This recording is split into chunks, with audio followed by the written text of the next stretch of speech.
Em um determinado momento da vida dele, Jesus reuniu os discípulos. No livro de Marcos, no capítulo 8, ele disse: vamos para Jerusalém. Ali o Filho do Homem vai ser maltratado, vai ser torturado, vai morrer, e depois de 3 dias ele vai ressuscitar. E ele então pegou o caminho para Jerusalém. Ele estava na Galileia e ele então pegou o caminho para o sul, onde ficava a Judéia. E ele então, durante aquele trajeto, ele vai até Jerusalém. Primeiro ele passa em Jericó, ali ele cura Bartimeu, que era cego. Bartimeu então entra ali também no grupo que estava seguindo Jesus. E assim Jesus vai, tendo vários encontros pelo caminho, mas determinado a chegar em Jerusalém. Quando ele chega em Jerusalém, é sábado. No final do dia, ele passa o sábado em Betânia, que era uma vila bem perto de Jerusalém. E bem no começo do domingo, bem cedo, mas muito cedo, Jesus então parte para Jerusalém, que ficava a apenas 11 quilômetros de distância. E quando ele vai chegando no capítulo 23 de Lucas, diz que Jesus olha para Jerusalém e ele começa a chorar. A Bíblia menciona que Jesus chorou apenas 2 vezes. Ele chorou no funeral de Lázaro, e ele chorou ali também em Lucas, quando ele olha para a cidade de Jerusalém. E ele chora de forma compulsiva. Os gregos, eles têm algumas palavras para chorar, e a palavra que eles têm para choro, aquele choro que Jesus chorou ali, é aquele choro quando a gente chora quando um familiar morre, por exemplo. É aquele choro dolorido, doloroso de ver e dolorido de sentir. E Jesus disse assim: Jerusalém, Jerusalém, quantas vezes quis eu ajuntar vocês como a galinha ajunta os pintinhos, e vocês não quiseram. E Jesus estava olhando já para o futuro, quando os romanos viriam, destruiriam a cidade, e muitos morreriam, inclusive perdendo a salvação. E finalmente então ele entra em Jerusalém, é domingo, e um fato curioso acontece, porque Jesus fez exatamente o que os reis, quando eram coroados, faziam. Eles iam até o Monte das Oliveiras, um pouco distante, montavam num burrinho e entravam em Jerusalém montados num burrinho. Jesus fez exatamente isso. Ele pegou um burrinho emprestado, montou no burrinho, entrou em Jerusalém montado num burrinho. Normalmente os reis eram aclamados, quando estavam para ser coroados, eram aclamados pela população, pelos soldados, por todo mundo. Jesus também tinha um exército clamando, dizendo: Hosana ao Filho de Deus.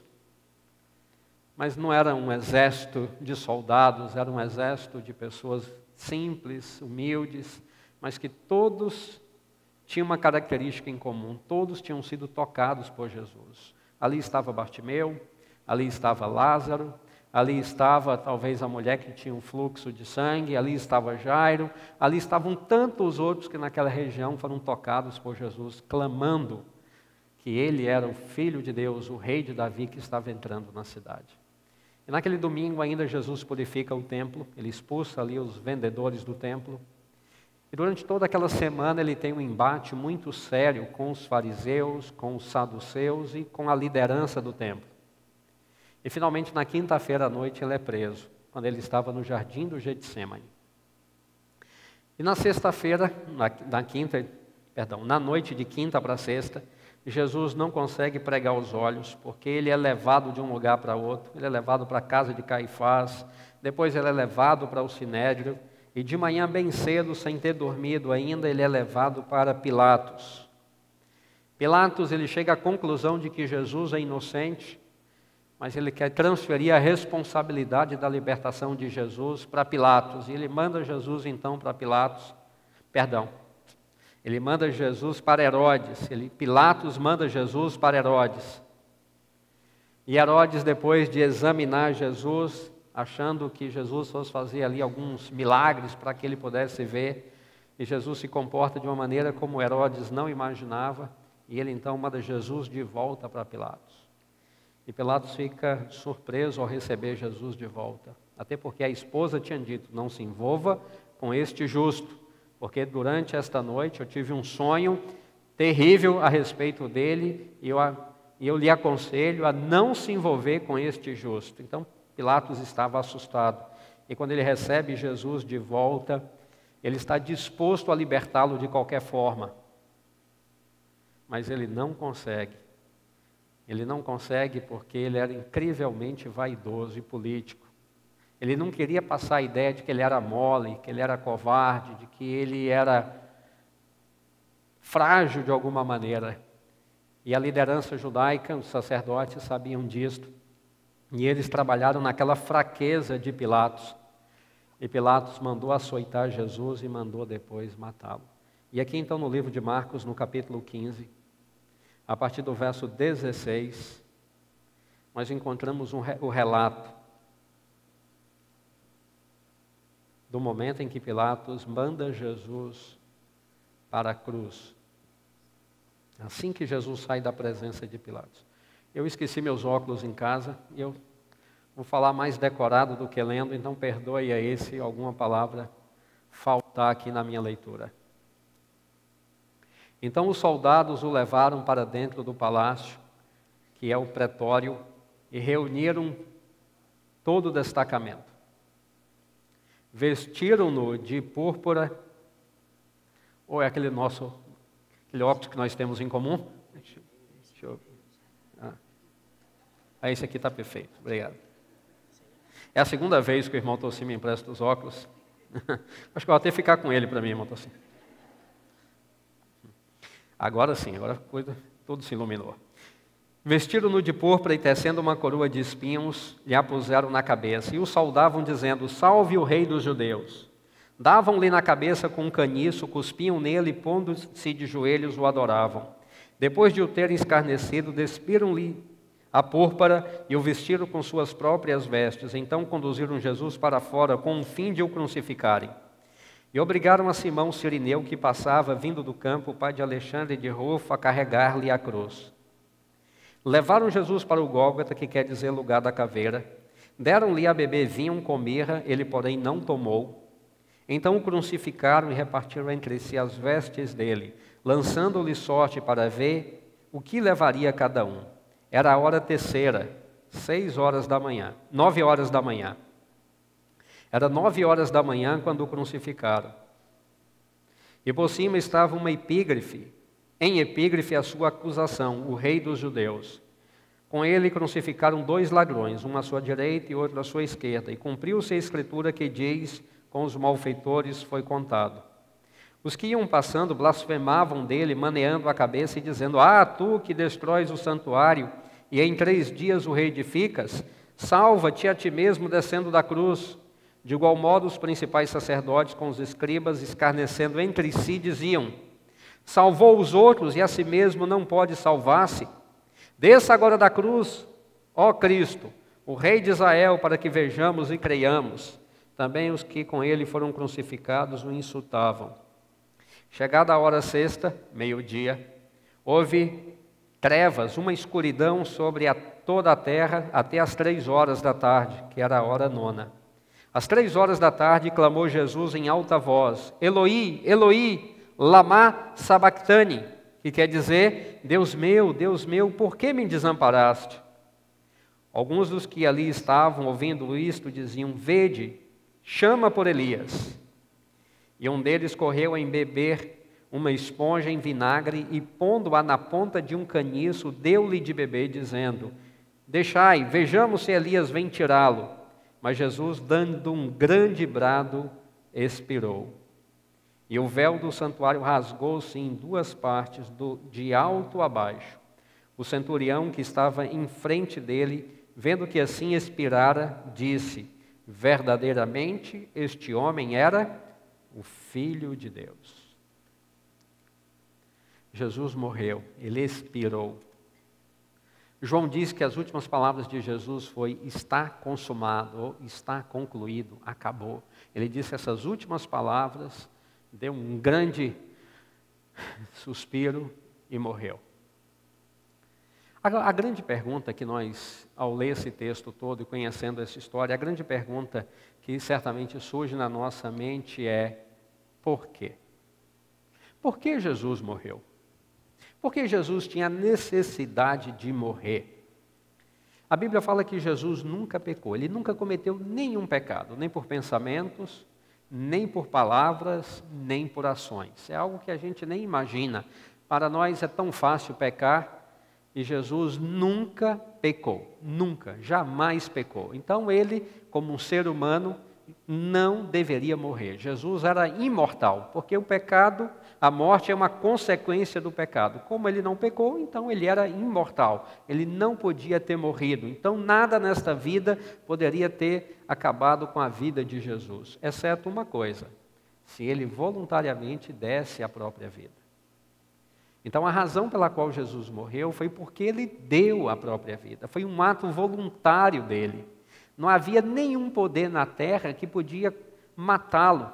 Ele poderia ser crucificado, ele poderia ser torturado, ele poderia passar por qualquer experiência, mas ele era imortal, porque ele nunca pecou. A morte só atinge aqueles que pecaram. Quem nunca pecou é imortal. Então Jesus era o único imortal, não deveria ter morrido. Mas ele tomou a decisão de dar a própria vida. A própria vida. Aliás, essa decisão já tinha sido tomada muito tempo antes. Jesus não tomou naquela noite de quinta-feira essa decisão. Essa decisão, segundo o livro de Filipenses, no capítulo 2. Filipenses capítulo 2 diz que essa decisão tinha sido tomada muito tempo antes.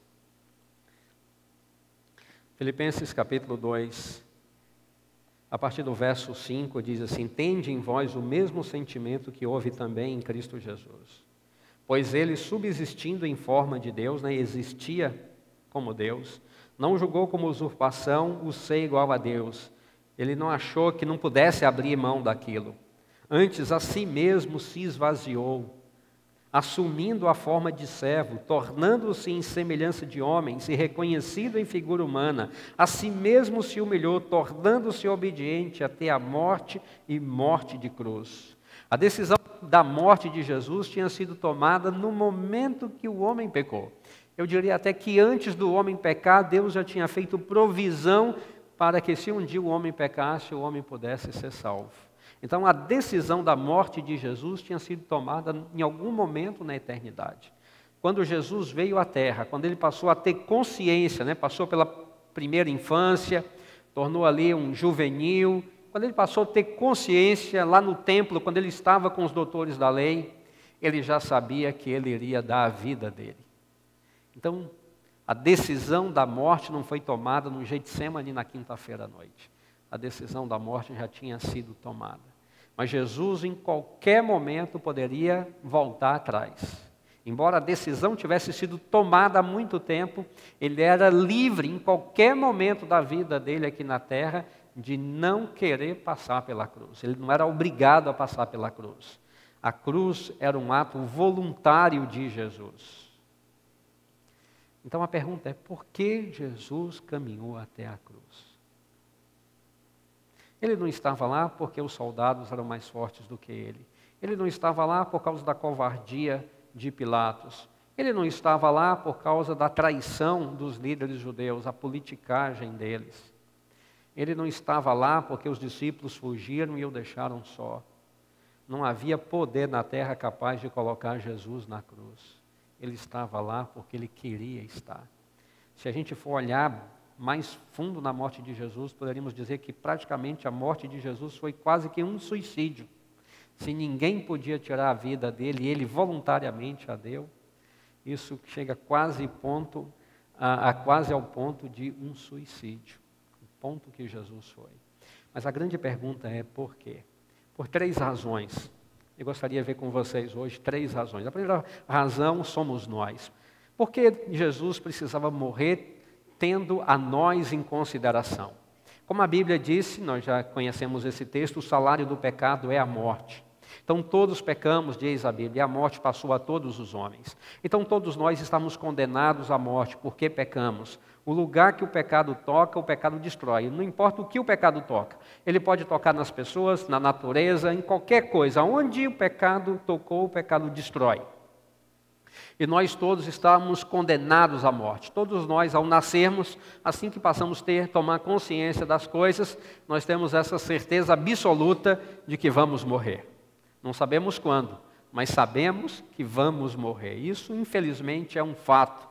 E não há ninguém que tenha contrariado este fato até hoje. Todos que nasceram, morreram. Então nós sabemos que vamos morrer.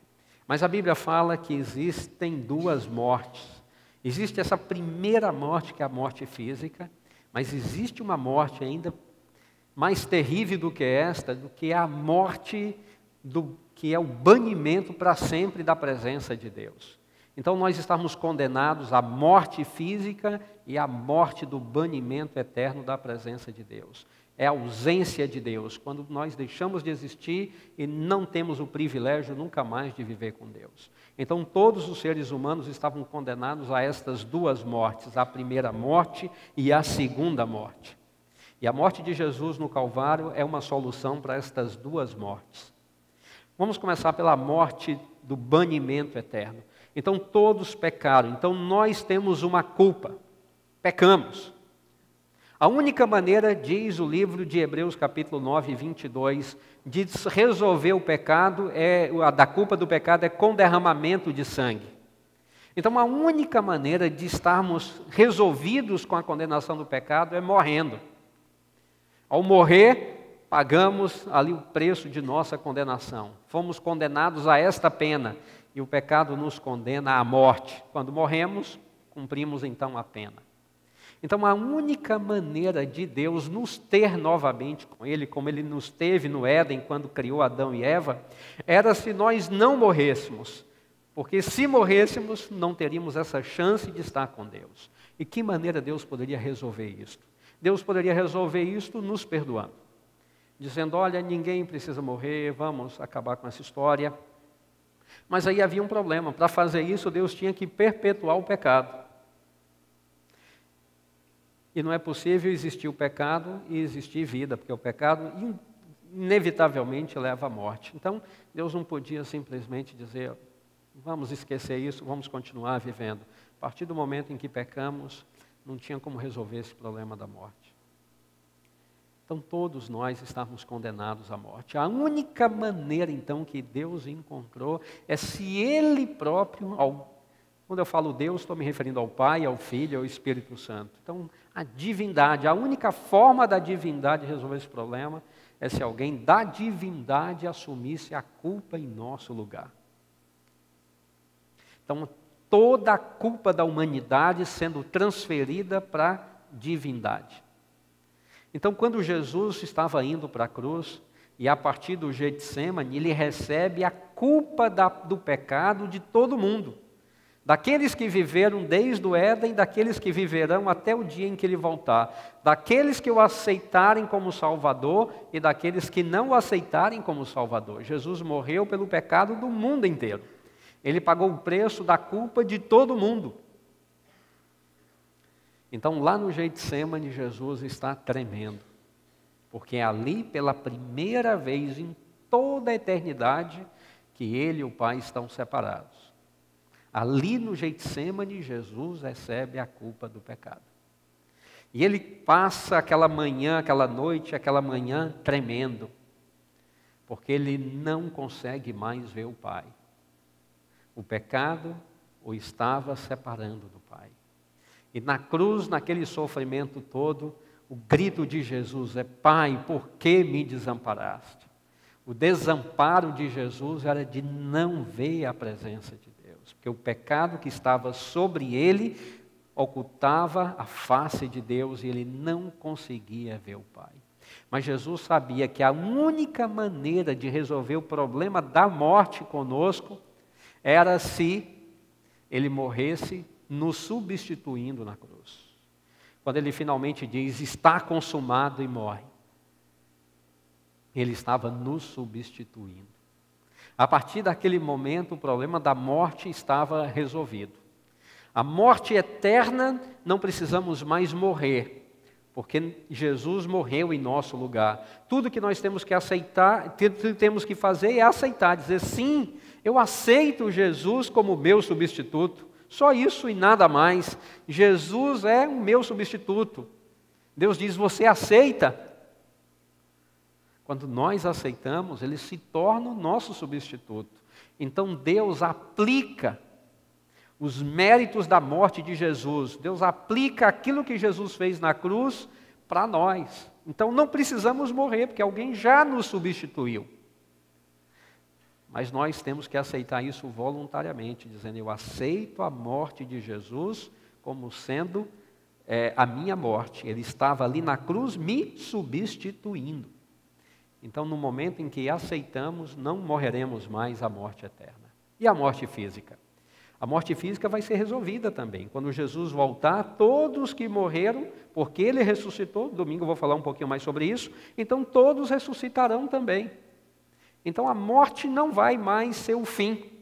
Podemos morrer, mas temos a certeza tão absoluta quanto a da morte e a da ressurreição.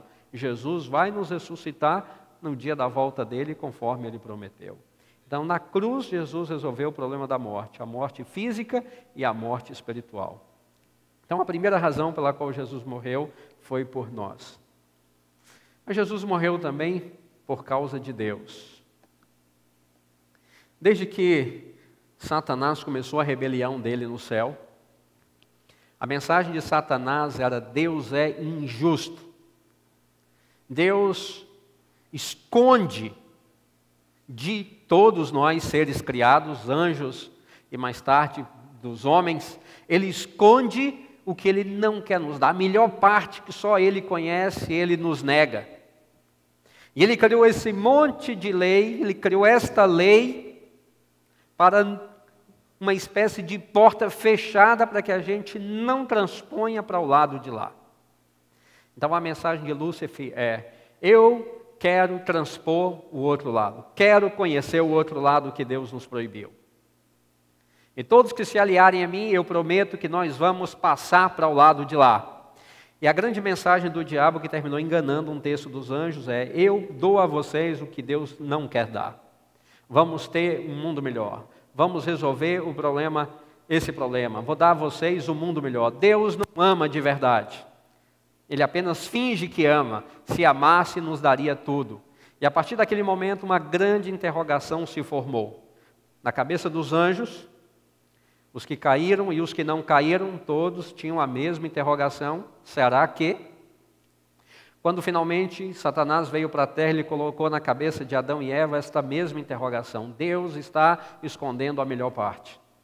E assim a história do pecado progrediu com essa desconfiança de Deus. Tanto que quando o homem peca, a primeira coisa que ele faz é se esconder de Deus. E assim todos os seres humanos se escondem de Deus, achando que esse sentimento que Deus tem por nós não é de amor. Nosso medo de Deus é que Deus é retratado pelo inimigo como alguém mau. Alguém que está esperando você pecar para castigar. Alguém que está tentando de todas as formas lhe espremer. Depois de tirar tudo que você tem de melhor, ainda lhe espremer. Deus é aquele que está dizendo sempre não. Você gosta disso? Não pode. Você gosta daquilo? Não pode. Não pode. Tudo é não pode. Então Deus é retratado como um ser mau, vingativo, ciumento, terrível, que nos mantém por causa do medo. Ou você está aqui, ou então aguarde o que virá. Então Jesus veio a este mundo também por causa de Deus. Em João 3,16 tem aquele verso famoso que todos nós conhecemos. Ali diz, lembram? Porque Deus...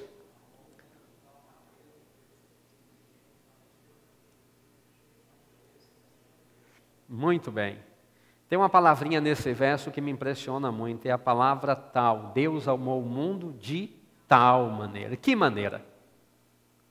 Não há um amor para comparar.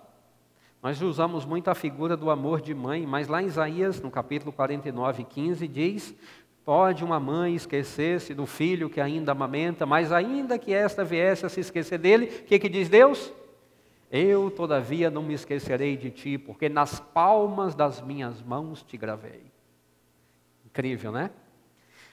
Tem um hino em nosso cenário chamado Sublime Amor, eu não lembro de memória agora qual é o número. Que número que é? 31, hino 31. E ali tem uma frase interessante. O poeta que escreveu a letra deste hino, ele diz assim, que se todo o céu fosse papel, e toda a água do oceano fosse tinta, e a mão, a pena hábil do escritor, não me lembro como é que fala ali, deslizasse escrevendo sobre o amor de Deus, faltaria tinta no oceano, e nem mesmo o céu seria suficiente para escrever sobre o amor de Deus. Uau, que perspectiva é essa? Então, na cruz, Jesus estava revelando o amor de Deus. Apenas quem amou como Deus amou foi capaz de dar o seu Filho para morrer por nós. Apenas o amor de Deus. Deus nunca desistiu. Deus esteve disposto a pagar qualquer preço para nos ter de volta, até o maior de todos os preços, que foi a morte na cruz, como Ele morreu. Deus não poderia ir mais longe do que isso, porque não tem como ir mais longe do que isso. Ali é o limite máximo. E Deus chegou no limite máximo, fazendo tudo o que era possível dentro da perspectiva divina para nos ter de volta. E quando Jesus morreu, Ele estava morrendo também para nos mostrar o amor de Deus. Tanto que Jesus disse para Filipe: quem vê a mim, vê o Pai. No sentimento, no carinho, na atenção e na disposição de ir até onde Ele foi. Mas tem uma outra razão pela qual Jesus morreu. Ele morreu por nós, Ele morreu para nos revelar o amor de Deus, mas Ele morreu também pelo inimigo. Não pelo inimigo, mas para nos mostrar alguma coisa do inimigo. Veja só, Ellen White tem 2 textos aqui do Desejado de Todas as Nações. O caráter de Satanás não for ainda claramente revelado aos anjos e mundos não caídos. O arqui-inimigo se revestira por tal forma de engano que mesmo os santos seres não lhe compreenderam os princípios, não viram claramente a natureza de sua rebelião. Vocês prestaram bastante atenção no que está escrito aqui? Até a morte de Jesus, o caráter de Satanás não for ainda claramente revelado. Havia ainda uma interrogação na cabeça dos anjos? Até aonde? Até a cruz. Mesmo depois de ter sido expulso do céu, depois de tudo que o inimigo tinha feito nesses 4.000 anos da história do pecado até o Calvário, os anjos ainda não tinham certeza se de fato o inimigo era mau, ou se Deus de fato amava de verdade. Essa dúvida permaneceu na mente dos anjos até a morte de Jesus. Isso não é incrível? Satanás conseguiu enganá-la, diz ali, ele se revestiu de tal forma de engano que até a cruz desmascarado, quando Jesus morreu. Sua administração foi exposta perante os anjos não caídos e o universo celestial. Revelara-se um homicida, derramando o sangue do Filho de Deus, desarraigou-se Satanás das simpatias dos seres celestiais. Daí em diante, sua obra seria restrita. O que esse texto está dizendo é que Satanás, naquele momento em que Jesus estava na cruz, a máscara dele caiu. Por um momento ele deixou de fingir. Por um momento ele baixou a guarda. Ele estava com tanto ódio de Jesus, queria matá-lo de qualquer jeito, que durante um momento ele se deixou revelar quem ele de fato era, e os anjos viram. E os seres do universo celestial que Deus havia criado viram quem ele de fato era. Foi um único momento, desde que ele foi expulso do céu, quando ele começou a rebelião lá, até aquele momento ele sempre esteve enganando. Até aquele momento eles não tinham visto ainda quem ele de fato era. Apenas Deus sabia quem de fato o inimigo era. Apenas Deus, o Pai, o Filho e o Espírito Santo. Mas ali na cruz, o inimigo, então, ele caiu nessa espécie ali de armadilha, porque ali, num momento, ele deixou a guarda cair, e aí a dúvida foi tirada, porque todo mundo viu quem ele de fato era, e a partir daquele momento não houve mais dúvidas. Todo mundo sabia quem ele era, e todo mundo sabia quem Deus era. Na cruz, Jesus demonstrou o supremo amor de Deus, e ao mesmo tempo, o terrível sentimento do diabo, a maldade do diabo. Então a cruz foi o desfecho que Deus achou para aquela história, para tirar a máscara do inimigo. E quando o inimigo percebeu que ele tinha sido desmascarado, que ele tinha aberto a guarda, já era tarde demais, todo mundo já tinha visto. E a partir daquele momento ali, não havia mais dúvidas de quem ele era. Ali diz que a obra dele, a partir daquele ponto, estava restrita, porque os anjos não nutriam mais nenhuma simpatia por ele. Os anjos não conversariam mais com ele. Os anjos não dariam a ele nenhuma oportunidade mais. A partir daquele momento, todo mundo soube quem era o diabo e sabia que Deus foi incrivelmente justo ao expulsá-lo do céu. O diabo foi desmascarado na cruz. Por que Jesus morreu? Por 3 razões, pelo menos. Morreu para nos salvar, para nos livrar da condenação do pecado. Morreu para revelar para o universo inteiro, não apenas para nós, mas para os anjos, para o universo inteiro, quem de fato é Deus. E qual é o sentimento de Deus? Quando Deus diz que Ele é amor, ali na cruz ficou demonstrado que Deus de fato era amor. Mas Jesus também morreu para desmascarar o diabo. A máscara do diabo caiu na cruz. E na cruz todo mundo viu quem Ele era. Essas foram as razões pelas quais Jesus morreu. Mas agora a grande pergunta é, e o que eu faço com essa informação? Eu já sei por que Jesus morreu. E o que eu faço com essa informação a partir de agora? Bem, eu não quero ser cínico, me perdoe, não é a minha intenção, mas agora que você sabe, você só tem 2 opções. Então você não é mais enganado. Você pode aceitar Jesus e afastar-se como os anjos, restringir a obra do inimigo, não permitir mais que o inimigo chegue perto de você, não nutrir por ele ou pela obra dele qualquer simpatia, porque ele quer apenas enganar e destruir. Ou você pode ficar ainda em cima do muro, meio lá, meio aqui, mais lá do que aqui, mas aí você não é mais uma vítima do inimigo. Você não pode dizer mais, o inimigo está me enganando, porque você já conhece a verdade, então ele não lhe engana mais. Agora você não é uma vítima do inimigo, agora você é um cúmplice do inimigo. Porque você não é mais enganado. Enganou até um momento, agora não engana mais.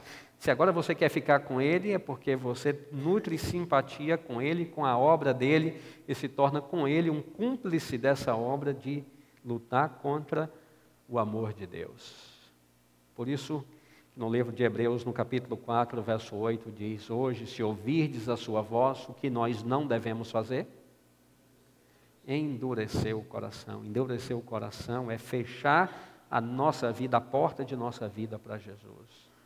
Sabe, amigos, Jesus um dia, logo no início do ministério dele, no livro de Lucas, no capítulo 5, Jesus está em Cafarnaum, onde ele tinha feito a base ali da pregação dele. Cafarnaum era uma cidade relativamente perto de Nazaré, cerca de uns 60 quilômetros de Nazaré, lá na Galileia. E Jesus fez a base dele em Cafarnaum. E o texto bíblico diz, em Lucas, no capítulo 5, versos 27 e 28, que Jesus, depois de fazer a cura de um paralítico em Cafarnaum, a multidão ali o cercou e houve tantas coisas, que ele saiu um pouco e ele foi caminhando para a beira do lago. O lago era chamado de Mar, um grande lago que as pessoas chamavam de o Mar da Galileia. Na verdade não é um mar, é um lago de água doce. E Jesus foi então para aquele lago. E quando ele estava indo para o lago, ele passou numa pequena rua onde tinha um escritório do governo romano, chamado de coletoria. Era ali o escritório da Receita Federal daqueles dias. E o verso 27 diz assim, passadas estas coisas, saindo Jesus, viu um publicano chamado Levi assentado na coletoria e disse-lhe, segue-me. Esse é o convite que Deus está fazendo para todos os seres humanos desde o Éden. Quando Adão e Eva pecaram, Deus veio naquele dia para encontrá-lo e o apelo de Deus é segue-me, segue-me. E o verso 28 diz o que Levi fez. E diz assim, ele se levantando, deixando tudo, o seguiu. Deixando tudo, o seguiu. E ele levantando, deixando tudo, o seguiu. Tudo. Deixando tudo, o seguiu. Durante muito tempo eu me bati com esse deixando tudo. O que ele deixou? O texto diz que ele deixou tudo. O que inclui o tudo? Inclui emprego, inclui alguns amigos, inclui a profissão, que mudou completamente a vida. Não teria mais um salário no final do mês, que agora ele não era mais empregado do governo romano. Mas a Bíblia não diz, mas a tradição cristã diz que ele deixou até a vida. Pouco mais tarde ele foi morto enquanto pregava o Evangelho. Deixou tudo e o seguiu. Levi, deixando tudo, o seguiu. Agora a minha pergunta é, por que Levi deixou tudo para seguir Jesus? Por quê?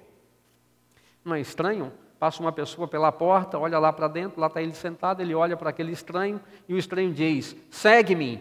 E ele simplesmente se levanta, deixa tudo e o segue? Não, aquele não foi o primeiro encontro de Jesus com Levi. Aquele foi o primeiro encontro pessoal, mas não era a primeira vez que Levi e Jesus estavam no mesmo lugar. Outras vezes, Levi tinha visto Jesus em ação. Tinha visto Jesus tocar as pessoas, tinha visto as palavras de Jesus, a forma como Jesus falava, as expressões faciais de Jesus. É uma pena que o texto bíblico, ou qualquer texto, não tem como guardar as expressões faciais, o jeito da pessoa, o tom da voz, como ele falava, como ele olhava para as pessoas. Infelizmente, um texto não tem como transmitir isso. Então, a gente não tem isso de Jesus. Mas para Levi levantar e deixar tudo para seguir Jesus, é que ele já tinha visto Jesus antes. Ninguém toma uma decisão dessa por um desconhecido. Levi já tinha visto Jesus em ação. Mas ele era um publicano, um pecador. Ele não se imaginava um seguidor de Jesus. Não por Jesus, mas pela indignidade dele. E agora, quando Jesus faz o convite, segue-me, Levi não resistiu. Entregou tudo a Jesus. Levantou e foi para Jesus. Queridos, Jesus não espera de nenhum de nós menos do que Levi fez. E qualquer coisa que a gente faz menos do que Levi, estamos apenas nos enganando. Porque Jesus é o único que nos ama de verdade. Jesus é o único que tem o poder para nos dar um futuro. É o único que tem o poder para nos dar uma vida de verdade. Quando nós nos entregamos em parte, na verdade não estamos entregando nada. Quando nós retemos alguma coisa com medo de entregar, na verdade estamos perdendo tudo. A única resposta que é possível dar a Jesus é a nossa entrega total. Compreendendo quem Ele é, o que Ele fez por você e o que Ele ainda vai fazer, o que Ele ainda vai lhe dar. E o apelo de Jesus ao longo das Escrituras e também hoje é: segue-me. E que resposta você vai dar?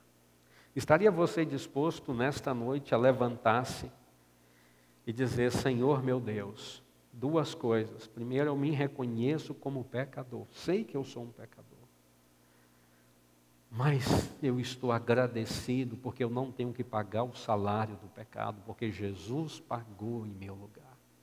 Então eu aceito. Eu quero dizer: Senhor, aplica o que Jesus fez na cruz para mim pessoalmente. Eu quero que a morte de Jesus seja acreditada no meu lugar, para que eu não tenha que morrer eternamente. Está você disposto a fazer isso? Dizer isso para Jesus nessa noite? Eu aceito a Jesus como meu Salvador. Louvado seja Deus. Agora está você disposto a levantar-se e dizer: Senhor, aqui eu estou entregando tudo para o Senhor. Eu não quero o Senhor apenas como meu Salvador. Eu quero o Senhor como Senhor de minha vida. Eu entendo que o Senhor quer o melhor para mim. Eu entendo o caráter do diabo. Ele quer apenas destruir. E o único que pode me proteger é o Senhor. E eu entendo que o Senhor sabe o que eu não sei. E eu também entendo que eu nunca vou saber o que o Senhor sabe. Mas uma coisa eu sei: o Senhor me ama. E eu confio plenamente no Senhor. Eu quero segui-lo aonde o Senhor for, ainda que eu não sei direito para onde o Senhor está indo. Talvez eu nem entenda para onde o Senhor está me levando. Mas uma coisa eu sei: o Senhor me ama e eu confio na sua direção. Eu sei que o Senhor sempre vai me levar para o bem. E por último, o Senhor vai me dar a vida eterna na Canaã celestial.